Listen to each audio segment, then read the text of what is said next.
c'est comme s'il y a besoin à un moment donné, tu vois, quand on a suffisamment marre de tourner en rond, quand on a suffisamment marre soit d'échouer, soit de il y a besoin comme de choisir. Voilà, c'est choisir en fait un projet auquel tu sais que ton enfant intérieur il tient, tu vois? Où il y a quelque chose qui va le nourrir là-dedans, qui va lui faire plaisir, qui va lui faire du bien. Pour moi, il faut qu'il y ait quelque chose de cet ordre-là pour que le projet tienne sur la durée. Donc déjà la base pour moi c'est ça, c'est OK. Qu'est-ce qui me donne suffisamment envie, mais tu sais, une forme d'envie où faut qu'il y ait de la sensibilité dedans, faut qu'il y ait de l'excitation, faut qu'il y ait de l'envie, faut qu'il y ait de l'enthousiasme. En fait, faut qu'il y ait un espèce de mélange de trucs, de plein de sensations qui te font dire: «OK, là maintenant je me pose avec moi-même». Et là, c'est pas ton enfant intérieur qui choisit, tu vois? C'est plus la partie adulte qui dit: «OK, viens, on se met d'accord ensemble, quel projet on fait? C'est celui-là qui te plaît? OK, et ben on va sur celui-là».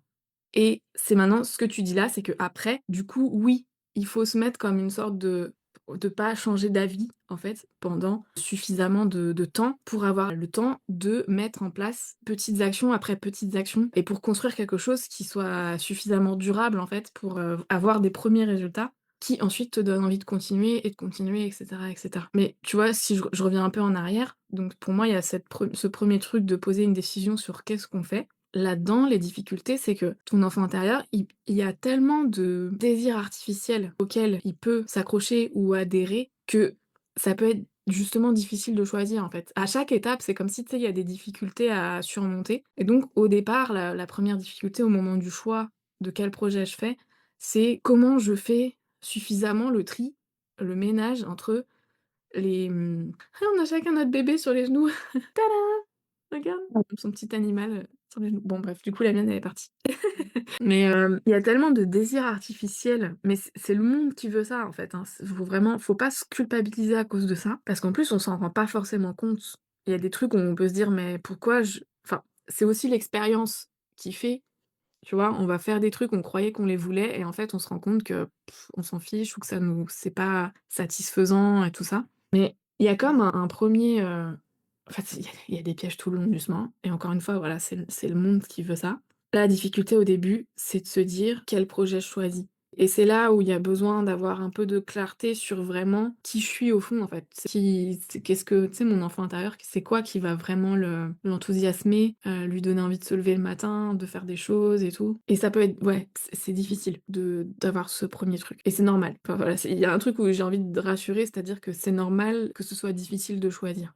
Et si on part sur le mauvais projet, en fait, après, quand on se met cette deuxième étape de se dire: «Il faut tenir dans la durée», c'est là où on se fait beaucoup de mal, en fait, si on fait ça. Et après, ça engendre que derrière, tu sais, si tu tiens sur la durée, derrière, tu voudras plus commencer de nouveaux projets parce que tu te seras fait du mal avec ton projet d'avant et cetera et cetera.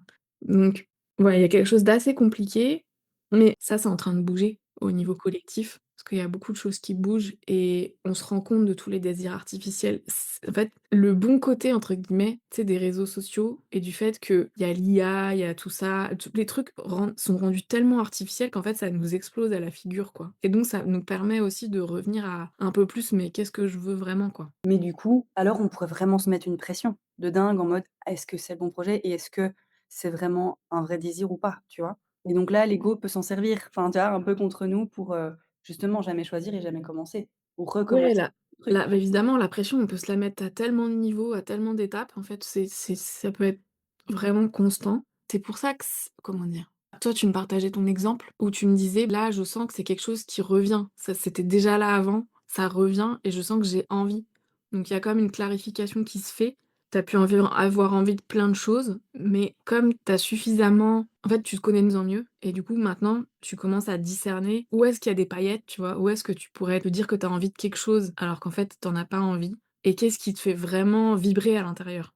Où est-ce qu'il y a vraiment, quelque chose de ouais, d'excitant, d'enthousiasmant, et de nourrissant pour toi? Il y a 2 choses qui me viennent quand tu partages ça. C'est que, beh, justement, parfois je me disais: «Ah, ça revient encore, est-ce que ça vient pas me chercher parce que genre j'ai pas encore assez fait le choix que c'est pas ça?» enfin, je sais pas comment expliquer. Ouais, ouais. Et l'autre chose, c'est parfois, en fait, le stress vient mettre un couvercle sur l'excitation et donc j'ai moins accès à ça, tu vois? Bah, oui, il y a tellement de paramètres Ouais. à tous les niveaux. Et en même temps, bah, tu t'observes depuis longtemps et du coup, maintenant, tu arrives à poser des mots là-dessus, tu arrives à avoir de la clarté sur ce qui se joue, Ouais. sur le fait que le stress, il vient diminuer ton excitation, sur le fait que Qu'il amène du brouillard mental, d'où l'intérêt aussi de pouvoir se poser et d'aller voir à l'intérieur ce qui se joue, quoi. ouais, tiens, ça me donne envie de rebondir sur un truc et un peu, tu sais, la dimension sensible qui est présente avec, l'énergie de l'enfant intérieur à l'intérieur de nous et c'est là que je peux pas connaître, tous les enfants intérieurs donc c'est difficile de parler d'une manière globale et j'ai envie de faire un petit peu une sorte de généralité pour les hypersensibles. Après, c'est évidemment à chacun de voir si ça lui parle ou pas, même si évidemment hypersensible, ça veut tout et rien dire, mais l'idée c'est en fait, moi, comment je définis un peu les hypersensibles, c'est des gens qui ont accès à leur enfant intérieur assez facilement et que cet enfant intérieur, il a une dimension de sensibilité à l'autre, au vivant, tu vois, à la nature, aux animaux. Il y a quelque chose, qui se soucie de l'autre. Moi, c'est un peu comme ça que je définis les personnes hypersensibles ou empathiques ou hyper empathiques ou peu importe comment on les appelle. Mais donc la difficulté, quand on est hypersensible, qu'on peut confondre les élans de notre enfant intérieur qui sont liés à de l'enthousiasme, à de l'envie et à quelque chose qui a envie de s'amuser pour lui-même. On peut confondre ces élans-là avec des élans de sensibilité à l'autre, tu vois? D'aider les autres, aider la nature, la planète, c'est les animaux, les gens qui souffrent en fait de manière générale. Parce que notre enfant intérieur, comme il est sensible à l'autre, il ressent la souffrance des autres. Je vois tout à fait. Ouais. Et donc toute la difficulté, c'est d'arriver à faire la distinction entre les 2 pour faire des choses qui soient nourrissantes pour nous et pas faire des choses où on s'oublie parce qu'on est en train d'essayer de réparer la souffrance du monde. J'ai envie de donner juste peut-être un exemple avant que tu continues, Ouais, vas-y, vas-y, vas-y.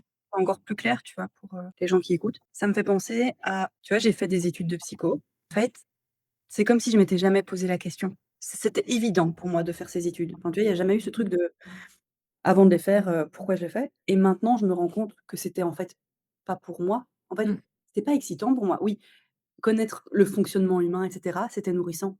Mais après sortir les gens de leur souffrance et cetera, en fait, ça me prenait tellement et c'était pas du tout un excitant, en fait, pour moi. ouais. Donc je trouve ça intéressant, peut-être comme petit partage, Bah, ouais, c'est exact, ça illustre exactement, ce que je dis, ouais. mais c'est super intéressant parce que ça, on en avait déjà parlé. Enfin, tu m'en avais déjà parlé. Je vois que du coup, bon, OK, j'ai eu la psycho, mais pour d'autres projets, j'ai eu ça. Ouais. L'objectif, enfin, était un peu de sauver les autres et finalement, quand je me connectais à ce projet ou que je travaillais là-dessus, ça me minait. Mais c'est comme si c'était la première fois que j'arrivais vraiment à le formaliser clairement, tu sais, à la fois pour moi et pour les autres, ce point-là. Mais je pense que c'est un point crucial, en fait. C'est vraiment la clé pour arriver à discerner à l'intérieur une histoire de quel projet sera suffisamment nourrissant pour que je tienne sur la durée, en fait. Donc ouais, ouais, c'est hyper, enfin pour moi ce point-là, il est hyper important. Mais du coup, ça demande d'avoir suffisamment travaillé à l'intérieur, tu à la fois ta posture d'adulte intérieur, celle qui accompagne ton enfant intérieur et du coup, ça te demande d'avoir suffisamment travaillé l'écoute de ton enfant intérieur et ça, c'est difficile parce qu'il en a vraiment bavé, en fait et donc ça se fait pas en claquant des doigts, ce truc-là. C'est peut-être que ça peut, hein, pour certaines personnes, hein, franchement, moi, j'en sais rien, mais je sais que pour moi, être capable d'écouter les la souffrance un peu de son enfant intérieur, c'est compliqué parce que lui, il a pris toute la souffrance du monde, en fait et du coup, il est en PLS depuis des années, quoi. Donc ça pourrait être sympa comme titre, «Ton enfant intérieur en PLS, depuis des années», mais c'est pour l'image, en fait, c'est ça qui se passe à l'intérieur et donc ça il y a tout un processus où il faut faire grandir son adulte intérieur pour qu'il soit capable d'accompagner son propre enfant intérieur dans tout son processus de reprendre goût à la vie, qui prend pas 5 minutes, qui prend quand même, un petit peu de temps. Parce que j'ai envie de dire aussi, il y a enfin moi ça va faire plus d'une dizaine d'années que je suis dans cette recherche de réponse, tu vois? De qu'est-ce que mais finalement, tu sais, qui je suis, qu'est-ce que je fais là? Pourquoi? Qu'est-ce qui se passe? Qu'est-ce que donc on pourrait dire que une quête de développement personnel, on va dire. Mais De mission de vie, comme on pouvait dire pendant tout un temps. Il y avait enfin un peu oui, là enfin là, ce que je dis, c'est au-delà de la mission de vie, c'est même vraiment, tu sais, comprendre, même moi, qui je suis personnellement et pourquoi le monde, il est comme ça. Enfin, tu sais, il y avait un truc après, oui, c'est qu'est-ce que je fais et cetera. Mais enfin oui, tout ça, ça fait c'est un peu ça fait partie d'une même question, on va dire. Et ce que j'avais envie de dire là, c'était que pendant ces 10-15 dernières années, même avant, c'était très difficile d'avoir accès aux infos pertinentes pour pouvoir avancer dans ce processus efficacement. Tu sais, dans ce processus d'accompagnement de ton enfant intérieur. Parce que je pense qu'il y avait vraiment très, très peu de personnes qui l'avaient fait, vraiment ce processus et que Je sais pas comment dire, mais c'est pour dire qu'on a beaucoup tourné en rond, en fait. Je pense que pour toi, c'est un peu la même chose, mais Je me retrouve dans ce que tu dis, hein. ouais, c'est que je pense qu'aujourd'hui, ça va être plus facile pour les gens qui s'y mettent, ou les gens qui ont déjà commencé, mais qui sont pas encore, tu sais, au bout de ce processus.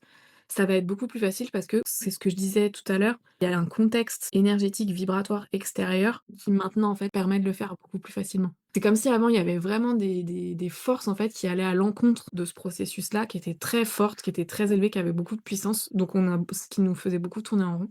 Alors qu'aujourd'hui, il y a de plus en plus de gens qui accèdent à de la clarté parce que c'est possible au niveau collectif et donc ça va être beaucoup plus facile d'avoir les bons outils, les bonnes infos et cetera pour pouvoir, faire ce processus-là et beaucoup moins tourner en rond, en fait. Donc ça, c'est une bonne nouvelle, j'ai envie de dire, Carrément. pour tout le monde et le monde va vraiment s'en porter beaucoup mieux, quoi.